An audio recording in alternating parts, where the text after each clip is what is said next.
I've done most of the things that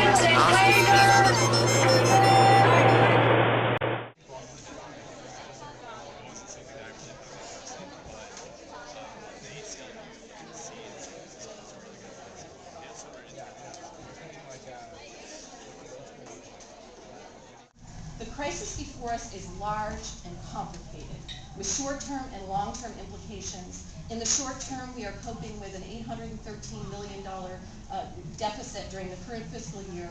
All predictions are that next year will be even worse. This has led to a dramatic increase in student fees, faculty and staff pay reductions, and the eliminations of jobs and award-winning programs that contribute to the state.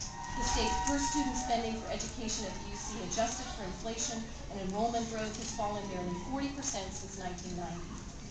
Is such a decrease necessary?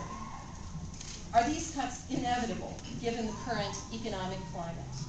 Many of us before you here tonight, perhaps all of us, believe that these cuts are neither necessary nor inevitable.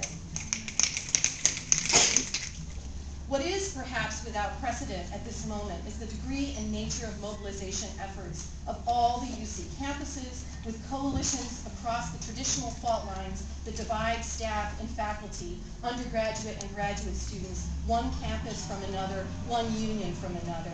I would venture to guess that this united coalition of solidarity is unprecedented. It is also deeply inspiring. Instituted what was called a two-thirds rule.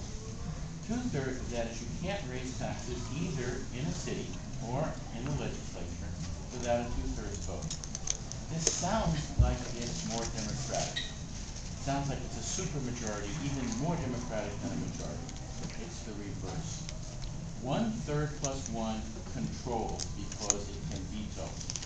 And what happens locally is that you cannot get 2/3 because 1/3 plus 1 is always going to vote against any sort of revenue taxes. And the same thing happens in the state legislature.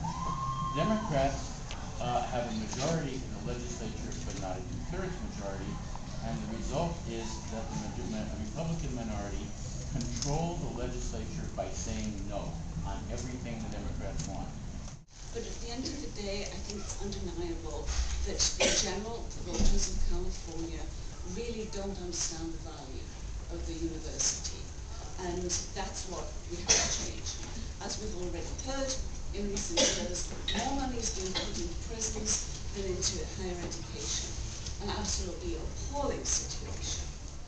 We need to make sure that the voters of California understand the need to ensure that this university maintains its quality for their children and their grandchildren. It's a treasure that belongs to the entire people of California.